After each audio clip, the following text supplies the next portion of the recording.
What is the creepiest thing you've ever experienced? Let me share something that still gives me chills. I grew up in an old Victorian house filled with antiques. One day, while exploring the attic, I found an old, dusty doll with glassy eyes and a cracked porcelain face. I was intrigued and decided to keep it in my room. That night, I woke up to faint whispering. Groggy and confused, I looked around but saw nothing. The next morning, I noticed the doll had moved slightly.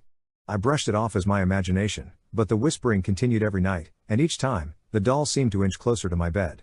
Terrified, I tried to get rid of the doll by throwing it back into the attic. But the next morning, it was back in my room, sitting on the dresser and staring at me. Desperate, I asked my grandmother about the doll.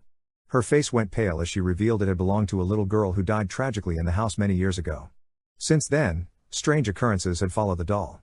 I knew I had to do something, so I left the doll in the attic with a note that said, "I'm sorry."